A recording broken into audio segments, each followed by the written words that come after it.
Hello, welcome to the Loop and Bar podcast. My name's Kate and I'm coming to you from North Wales in the UK. This is episode 26 and it's going to be short. I can guarantee it's actually going to be definitely a short episode this time. For no other reason really than I have just selected 3 things to show you. One of which is a yarn review, and I wanted that to be the main sort of highlight of this particular episode really. And then I've just got a couple of finished objects to share. I'm feeling slightly bit bleary-eyed and a little bit tired today, and like I look a bit sort of wild and dishevelled. But I don't really mind that if you don't really mind that. We've had a busy weekend. I went down to Cheltenham for the weekend to meet up with a friend. She actually lives in India, in New Delhi, for her work. But she's over in the UK for a short period of time, and she's staying in London. So we decided to have a meet-up halfway between London and North Wales, and we chose Cheltenham. We actually chose Stratford-upon-Avon, but it turned out she couldn't get the train there for some reason to do with the train lines. So we decided on Cheltenham in the end. I've never been to Cheltenham. It was really beautiful. It was a lovely drive down. I drove down on the Saturday morning and arrived for lunchtime, just in time to meet her off the train, which was great. And then we just spent the day wandering around Cheltenham, looking in all the lovely shops. I didn't find a yarn shop, we didn't really have time for that, and Hannah's not really a yarny person. So we just looked around all the lovely shops. I bought a nice candle, not the one that I've got on, but it's in the bathroom, it's lovely. We had lovely lunch. We stayed in a B&B. Again, it was absolutely lovely B&B. Went out for dinner and then came back to the B&B. I'd brought hot chocolate and crisps and cookies and stuff in my bag, so we sat in the garden of the B&B, wrapped in our blankets that we'd taken off the beds. We had a twin room, which was good. And we sat up till about 1 or half 1 talking. That's really late for me. There was no alcohol. She's expecting a baby, which is really wonderful news. So there'll be some knitting further down the line on the horizon for that as well. So no alcohol, hot chocolate, crisps and good company, and it was wonderful. Really, really enjoyable. We don't get to see each other very often. It can go sort of 2 to 3 years between us seeing each other, because she does live in different countries for her work. So it was just so nice to have a really long, unhurried catch up with her. And then the next morning, before we both journeyed back to our homes, we spent the morning driving around the Cotswolds, as you do, because we weren't that far from the Cotswolds, and I've never been there either. So we hopped in the car and we drove to a few little villages. We had lunch in a village called Stow-on-the-Wold. I think that's in the Cotswolds. Everything was sort of little yellow sandstony cottages with thatched roofs and, lovely little rivers flowing through, and it was absolutely heaving with people because it was the bank holiday weekend. So these villages were absolutely packed with visitors coming to have a look at how beautiful the villages were. It was enjoyable, but it would have been nice to see them without hordes of people, I think. It felt a bit like a tourist attraction. It would be nice to go back there when it's quiet. But we had a really lovely time. We were very lucky to have sunshine for the whole of the weekend. And then it was time to say goodbye, and my friend got the train. I took her to the train station, and then I started my drive home.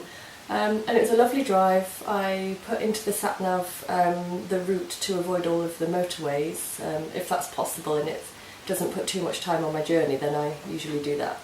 And it's a beautiful journey back home from down south up to North Wales if you avoid the motorways. and I arrived home in time for Avion just coming back from his afternoon pint. I say his afternoon pint, he doesn't regularly go for an afternoon pint. He was enjoying an afternoon pint with his friend, who he'd spent the weekend with as well, who just lives on the estate here. They'd been to the pub on Friday evening, and then they'd been or Saturday evening, then they'd been for a carvery on Sunday to our local village pub, and then I think they'd had a couple of pints in the other village, which is in the other direction, which is the one where I work, and then he came home with the ingredients to make a lovely curry. So he cooked tea, which was absolutely brilliant, because I was really tired from my late night and lots of driving.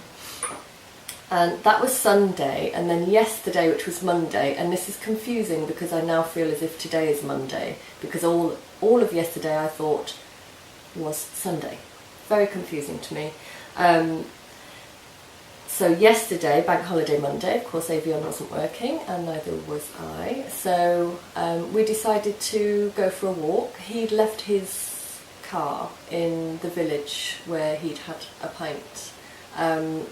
It's the same place where I work, so on the map it's 4.9 miles away, and we decided to walk there, but the river runs alongside the road, basically parallel, and you can technically follow the river, although there isn't an actual path along the actual river. The direct way to go is just by the road, on the road, but there's no footpath along the road, and it is a busy and narrow country road, but it's very busy, and cars do go very fast down there, and coaches and lorries and farm vehicles, so we didn't want to walk all the way to the village on the road. And Avion for a very, very long time has had an ambition to walk all the way to Bettles, we call it, which is the village, along the actual river, as in literally along the riverbank. So that's what we did. We put our walking gear on and we set out, thinking that we might be 2.5 hours to get there, and then obviously drive back. It took us 5 hours. Because it's not, like I say, there isn't a set path. I don't think anyone has attempted to do it before. We climbed down, well, we sort of made our way down the banks, which are just on the estate. So the river runs through the bottom of the estate that we live on. So we walked to the bottom of the estate, through the paddocks. We made our way down to the actual sides of the river. The banks of the river, and then basically we sort of walked along rocks and riverbed. There's water flowing in the river, but it's very low, and there's plenty of space to sort of make your way along the side of the river. And it wasn't slippery because part of the bank had been dry for quite a while, and a lot of the sort of rocks and surfaces that we were walking on were covered in sort of quite a lot of growth, but it wasn't slippery, so that was good, because I'm not very good at doing things that aren't safe at all. I panic and I won't do it. So we picked our way along the riverbed, it can only be described as that. It was really magical, actually. We got to go underneath the bridges that we normally drive over on our daily journey to and from town or the village. It was amazing to see it from that perspective. Really beautiful, very sort of ancient, old feeling about the riverbed and where we were, all of our surroundings. And then at some points we picked our way through sort of woodland that sort of was just above the riverbank, over a few farm paddocks, which are people that we know. It's private land, so generally the public wouldn't have been able to do that, but because we know all the farmers, they're our neighbours. It was okay, really. We were very respectful of the field and the livestock and the land, and we just skirted along the edges of some of our friends' paddocks to make a bit of progress at some points. At some point we did get stuck in some brambles, that we kind of found ourselves on a sort of high-sided hill because we'd had to come up off the riverbed because it was becoming not possible to really pick our way along it at some points. And we did find ourselves quite stuck in sort of brambles that were coming up to our chest. we were beaten by that. We had to make our way back a little bit, and then up through all of that undergrowth and over the stone wall and actually onto the road at that point, just to finish off a last little bit of the journey to a certain point, and then we could regain an actual footpath, which was amazing. It felt so good after 4 hours of picking our way along a riverbed and climbing around and scrambling on rocks and woodland bits and bobs. We eventually came up onto the road and then rejoined a path to take us to the village that was an actual official footpath with a little arrow thing on it saying this way. I think it was like a slate, the slate walk or something like that, and that took us pretty much then into the village, joining back up with the river again. It was really beautiful. By the time we reached the village, we'd been walking for 5 hours. We were quite tired. We were quite scratched up from all the brambles. Avion's legs were bleeding.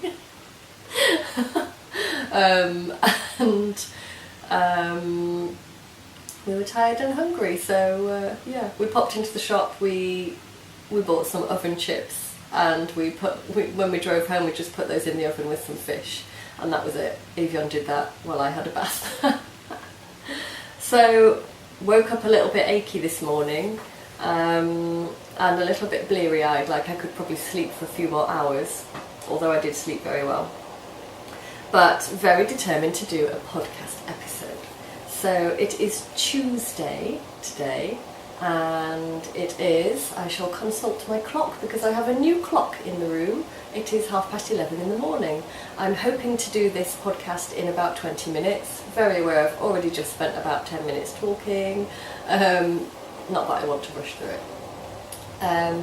And then I will probably have a bit of lunch, and then I'm going to the yarn shop. Hurrah! It's very exciting. I'm actually going into the town. I need to do a bit of shopping. I'm planning a trip to the yarn shop. I'm going to browse yarns, and I'm going to buy a sweater quantity of beautiful yarn to do a test knit with. But I'll tell you more about that in the next episode, because this episode is about me telling you about this beautiful yarn that I've been test knitting for Blacky Yarns.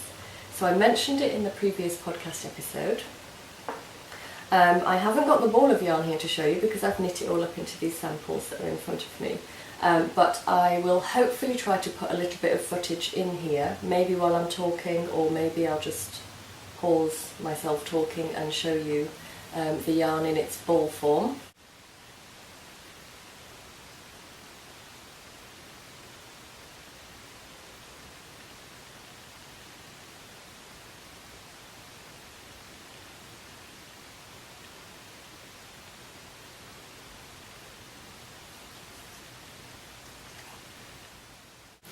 So I was contacted by Katie, who is Katie Greenbean on Instagram, from Blacky Yarns, and she asked me if I would like to sample their birthday yarn, their birthday celebration yarn for this year, and then do a review of it on the podcast if I liked the yarn.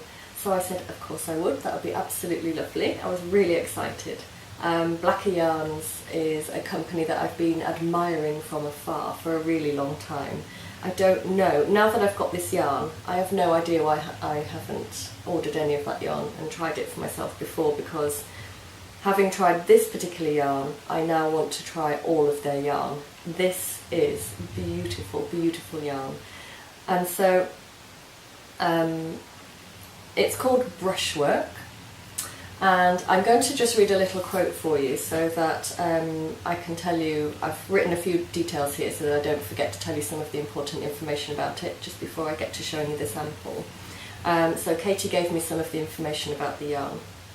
And so this is a bit of a quote from Blacky Yarns.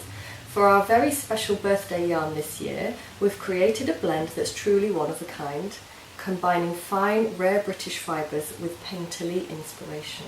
Okay. So I'm going to show you the shade card first, and the painterly inspiration will become obvious when you see what the colourways are called, and I'll read them out to you because I don't know how well I'm going to be able to show you that, but here's the shade card first of all. I'll try and do a bit of a close-up so that you can see. And I did put a little bit of footage at the beginning. Hopefully that's come across okay at the beginning of the podcast. So I am hoping that you can see that. So this is the Blacker Brushwork. And the colourways are called, oh I don't know if I can pronounce the first one, Craquelure, Scumble, Wash, Velatura, Smudge, Stipple, Impasto and Splosh. So they're all sort of painterly inspired names of the colourways. They're beautiful, beautiful colourways. And basically the colourways are quite heathered. The wool fibres have been, which I'll tell you a little bit more about in a second, the wool fibres have been dyed in the wool. I think that's what you say. I think that's what you call it when it's been dyed before it's been blended in terms of the fibre. And then hand carded. So the different shades of that each particular colourway have then been hand carded and to create a sort of watercolour or painterly inspired set of range of colourways. And so the colourway that I was sent is the Stipple colourway, just checking on the shade card there, and I chose to knit a little pair of wrist warmers. I've made them shorter than the pattern actually would have you knit them, purely so that I could have a pair of something to actually wear with the 50 grams that I was sent. I wanted some, like an actual finished object that I could wear, and it's worked really, really, really beautifully actually. And so this is what I knit up with my sample. Oh no, I'll tell you about the fibre content in a second. So this is what I knit up with my sample of the yarn. So this is one of the wrist warmers. There's the pair.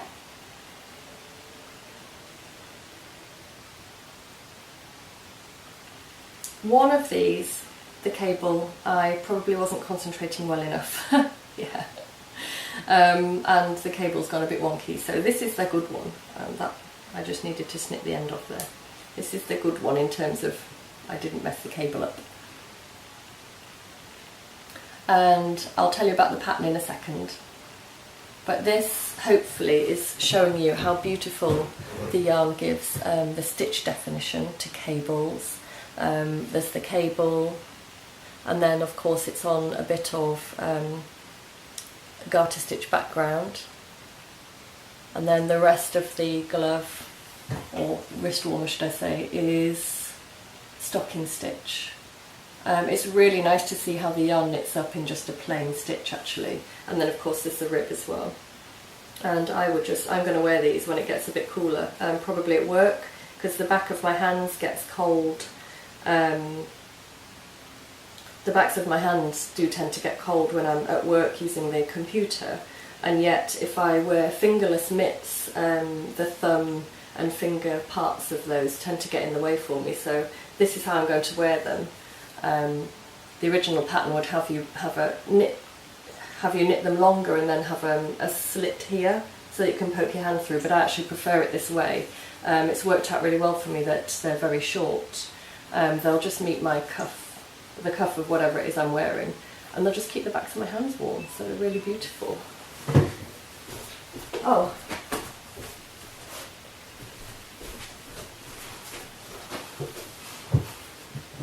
I actually thought that the camera had stopped recording, but it wasn't. It was my phone saying that the battery's running out. Okay, so firstly, the first thing I want to say about this yarn is how beautifully soft it feels. It feels really luxury actually, and yet it's got a crispness of a rustic yarn, and I just think that you've got everything that you would want from a British rare breed yarn, a rustic yarn. It feels as if this is going to be extremely cosy and warm, and very soft against the skin. Having just knit this small sample, I already know that I want to knit a full jumper out of this, sweater out of this. So I'm definitely going to be ordering a sweater quantity as soon as I possibly can, to knit a cable sweater with. I'll tell you a little bit about I've got another little sample to show you, but I'll tell you a little bit about the fibre content as well, because it's really interesting. So the fibre is a blend of 3 different fibres. The main part of the blend is the Scottish Beaumont, so it comes from the Scottish Beaumont sheep. Hopefully I'm going to be able to put a picture of that in here for you.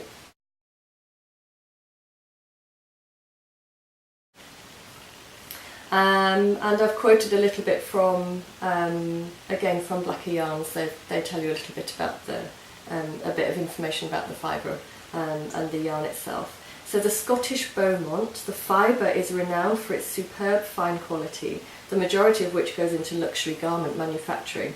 I can definitely see why that is the case because of the softness of this yarn. You would never think 100% British. You would never think that a British breed of sheep would give you such a soft, luxurious feeling yarn. So that's the Scottish Beaumont. And then 10% of the fibre blend is Castle Morit, which is, I'm just reading off my sheet a little bit to make sure I give you the right information here. It's a rare breed, it's at risk. There are only around 1,000 of the Castle Morit sheep in the UK. And they have a plump and bouncy brown fleece, and that gives a depth of colour to the yarn and adds that little bit of rustic quality. And the sheep are beautiful, absolutely beautiful. So hopefully I'm showing you a picture of that, or have done already. And then 20% of what makes up this beautiful yarn, 20% of the blend is British alpaca, which adds that extra touch of luxury, no doubt warmth, and a little bit of drape as well. So I think it's been added in to help with the drape. I've got to say, I just think this yarn knits up so beautifully. The heathered colourway, the heathered quality of the colours is something that I really love so much in any colourway. I'll show you again just a little bit more closely, hopefully you can see that coming through. And it's the kind of yarn that I've wanted to knit with for a really long time. I think I've shied away from too rustic sort of in terms of a jumper quality yarns in case they've been scratchy. But now that I've had the chance to sample this yarn, like I said before, I'm absolutely definitely going to order a sweater quantity of this if I can get hold of it when it's released. And knit myself a cable jumper with it because it's so beautiful, and I think I'll just feel so privileged to have a yarn that's from these beautiful rare breeds. As you can see, I'll show you my second sample here. I had a little tiny bit left after knitting up these little wrist warmers, and literally I've now knitted up the whole of the sample ball that I got. I've always wanted to knit this little stitch sample out of my knitting book. And I thought this was a brilliant opportunity because it's going to show off lots of different stitches, including a little bit of cable work and some bobbles. So I think it's called, what's the stitch pattern called? The nosegay pattern. So I knit this up. This is literally the very last all of the yarn knit now. I particularly wanted to use this to show how the yarn knits up in different textures and stitches, and I think it is absolutely beautiful. It's got really lovely stitch definition and texture definition, and it holds its shape so beautifully. This has just been steam blocked, this sample. I really enjoyed knitting these bobbles with it. And another thing to say is this was a bit of a complicated stitch pattern to do, and I don't think I was concentrating fully on all of the instructions, so there were a few times when I had to rip back, and if you can imagine ripping back something tricky like this, I was a bit daunted by having to pull out stitches and knowing whether I'd be able to put them back on the needles again. If you need to frog your work when you're knitting with this yarn, it won't be a problem at all because it lends itself so well to being unpicked and then reknit. And one of the main reasons for that is because the stitches won't all slip away from each other. They hold themselves quite nice.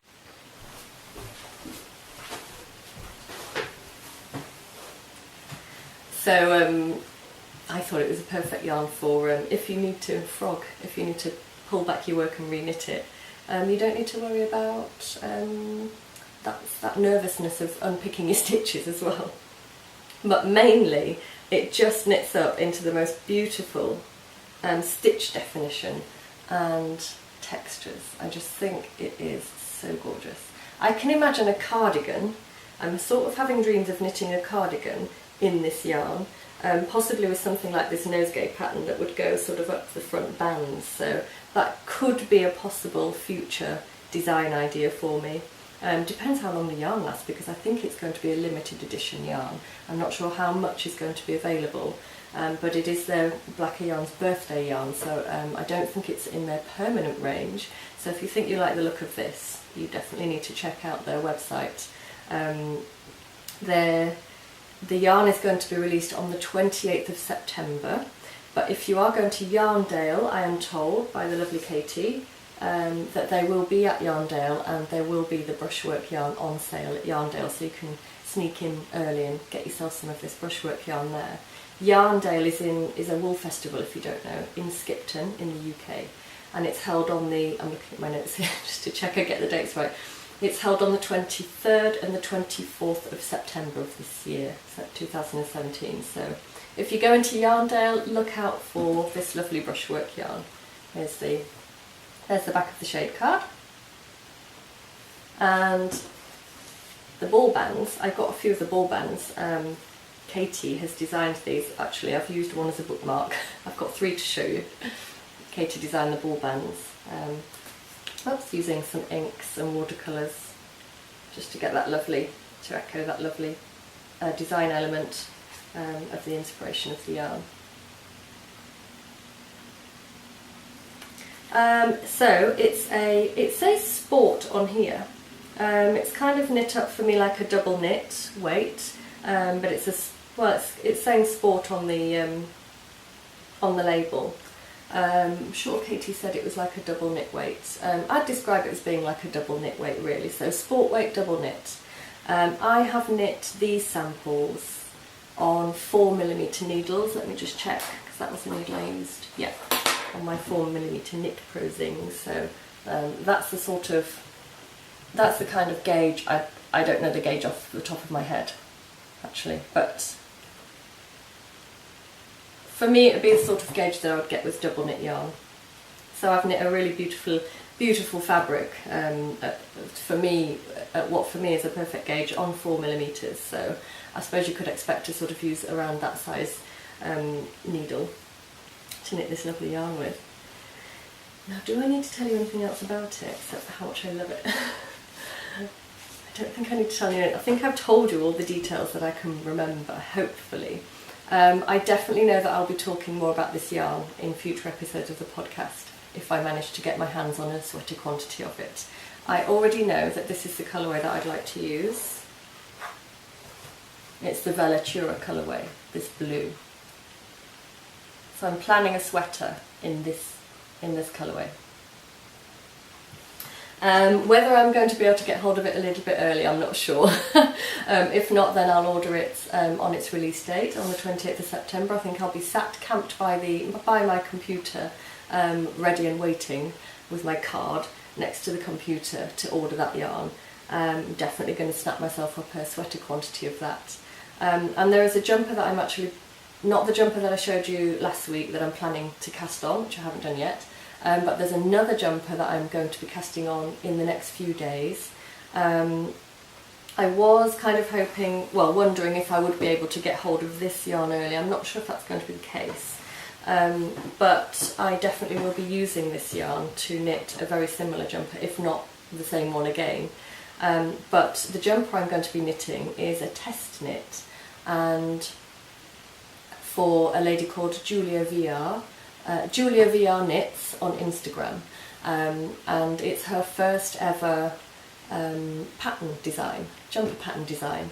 So she put a call out on Instagram for test knitters, and it's a beautiful, it's quite simple, top down in the round raglan jumper with a single cable running down the front.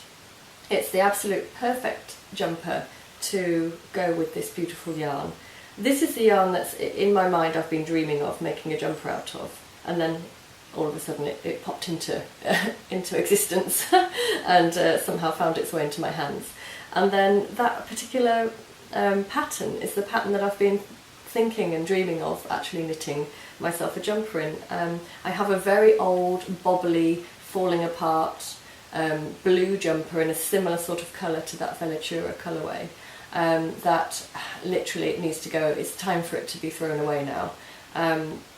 That I just love wearing, and I basically want to, it was a shop bought jumper, I didn't knit it myself, but I basically want to knit myself a replacement to that jumper, and that's one with cables on it. So this yarn and that pattern came together at the same time to sort of answer a call for me, really. So even if I can't knit my original initial test knit, which I'm going to start hopefully in the next few days in the Brushwork, I will probably then afterwards knit another version of that, another of that jumper in the Brushwork a little bit further down the line in a few more weeks' time. So I'm looking forward to that. I'm looking forward to sharing that with you and sharing more of this beautiful Brushwork yarn.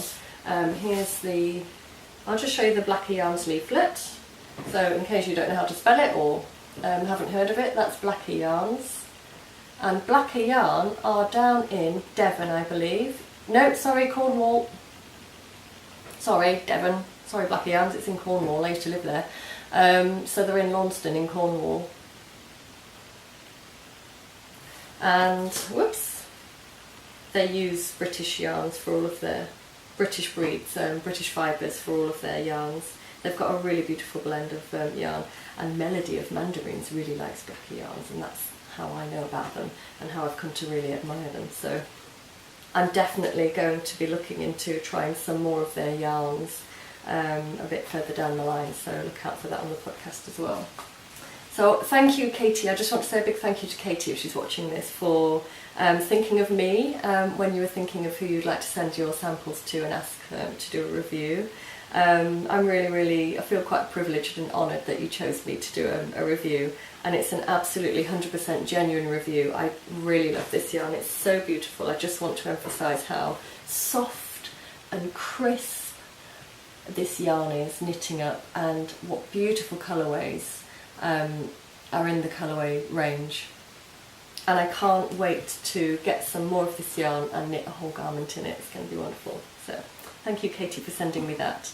And yeah, just like to encourage everyone to go and have a little squish. If you're going to Yarndale, have a squish of this yarn. I don't think you'll be able to resist it, to be quite honest with you. I think you'll all go home with a bag full of that. Lovely yarn. So I'll tell you more about the test knit that I just mentioned, I think, once I've cast it on. So that'll be in the next podcast episode. And also probably the first jumper that I knit for the test knit, unless probably the first one that I do, because I'm hoping to cast that on in the next few days. I will be doing in a different yarn, which I don't know yet, because I'm going to go to my yarn shop this afternoon and do some browsing, which is very exciting. So I'll tell you more about that in the next podcast episode. Just realised I haven't told you what the pattern was for the mittens, which I really need to share with you. It was a free pattern from Ravelry, and it was called the M&L. So I'll write that, I'll just put it here at the bottom of the podcast. So the pattern for the mittens, the pattern for these, and as I said, I've knit them really short and without the little thumb hole, but the pattern does actually have you knit them a bit longer, so they would cover more of your wrist. And they're knit flat and seamed. So if you're not that keen on knitting in the round, or if you've got flat needles, that's going to be okay. I'm sure you don't know if you'd be able to convert it for an in the round, because there isn't. It's easier to do that if every other row is a knit row, but it's not in this case. Sorry, a purl row, but it's not in this case. There is something to do on each, on the back, on the wrong side and on the right side, so it might be tricky unless you're a real whiz at doing that to convert it. So you knit it flat and then you seam it up. So it's the M&L snug cabled fingerless gloves, and the pattern's written by Nancy. There isn't a surname, but by Nancy, who is the writer of the blog Getting Pearly With It. So if you want to check out the blog for that, it's www.gettingpearlywithit.wordpress.com, and I don't know if she would be watching, that would be probably a bit of a miracle, but or a giant coincidence, but I would just like to say thank you to Nancy for that free pattern on Ravelry, because that was really helpful. I think it's always very generous when people put free patterns onto Ravelry, so that's a nice little pattern to check out. If you've got, I knit these with just under 50 grams of that yarn, of sort of that sport double weight knit yarn, so double knit weight yarn, and still had a little bit left over for that sample. So that's the brushwork yarn. I went off the subject of it and then I went back onto it again. Anyway, I'm going to move on to the next thing now. I've got a finished object to show you. He's sitting here. He's actually sitting up, which I haven't been able to get him to do so far. It's a shame I can't just move the camera and show you him, but I'll just lift him up so you can see.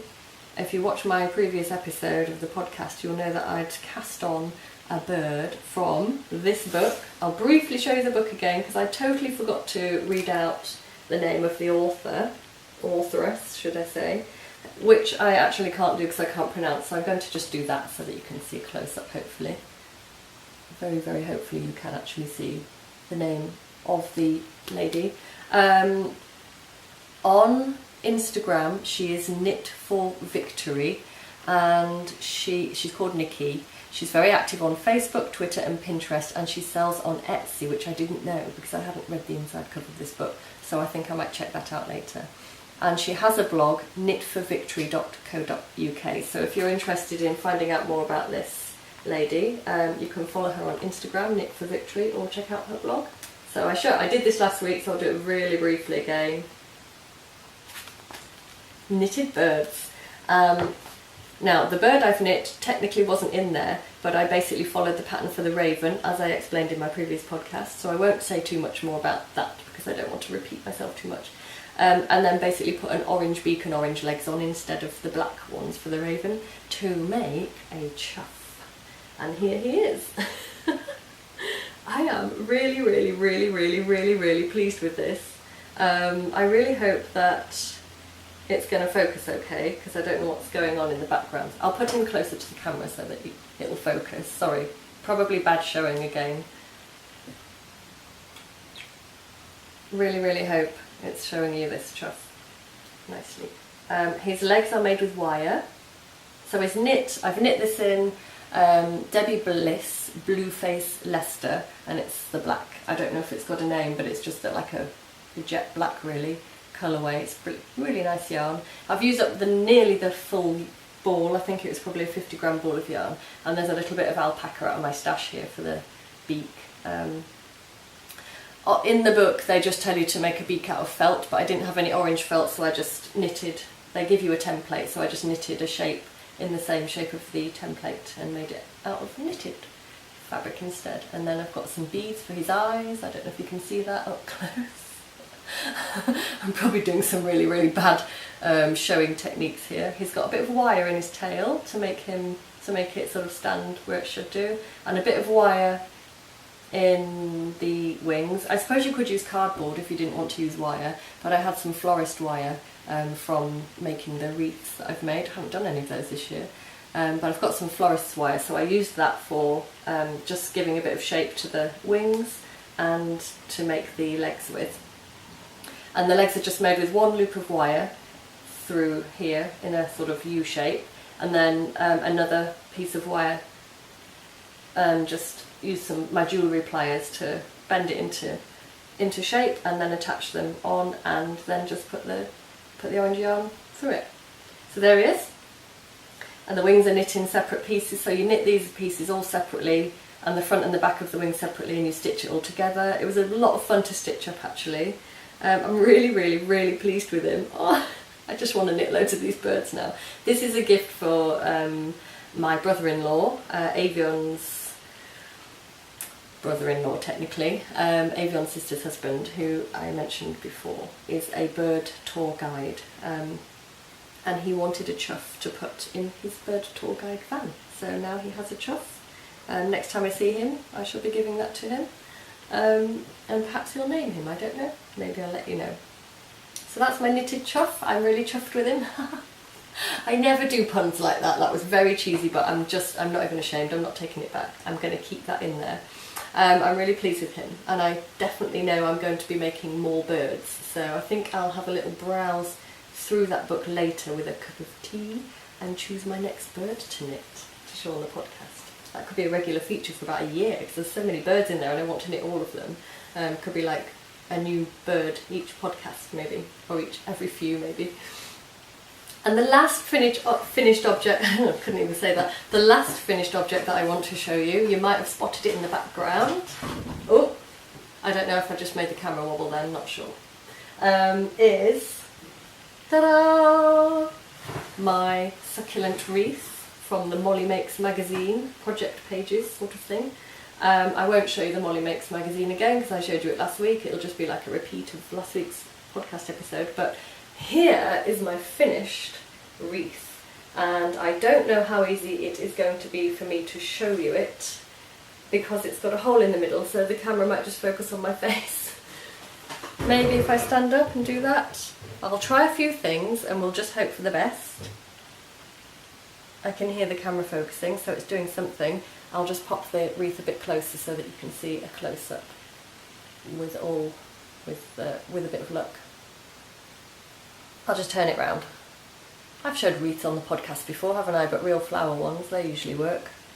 And then the back of the wreath, I put together 2 donut-shaped circles. Donut-shaped circles? Donuts shaped of fabric in this Tilda fabric that I showed on the last podcast.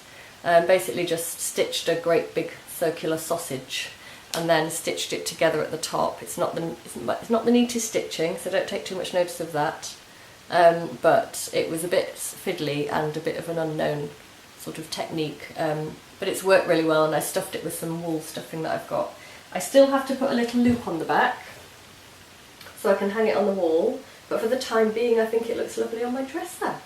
I'm really pleased with that. I need to take a photo of it and put it on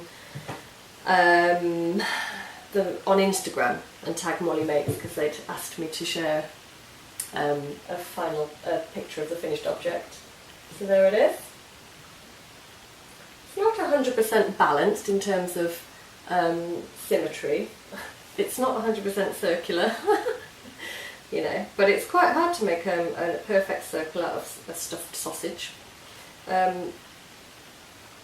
I'm really happy with it. I love it. So that's going to go there. I'm pretty sure that's not going to be the last succulent wreath I'm going to make. Like I said on the last episode, I've pinned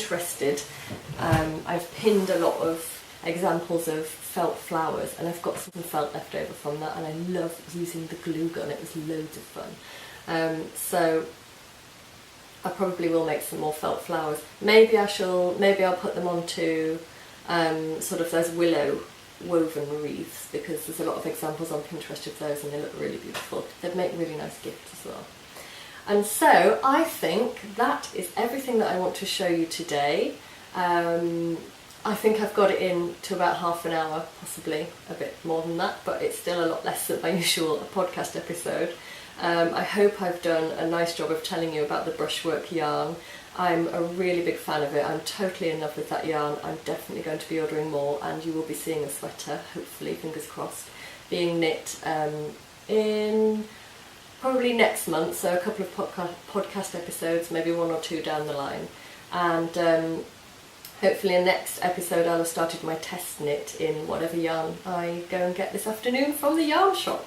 So I'm going to go and have a bit of lunch now, and go and do some shopping, and then go and find some beautiful yarn to start my test knit, and perhaps do a bit of test knitting this afternoon.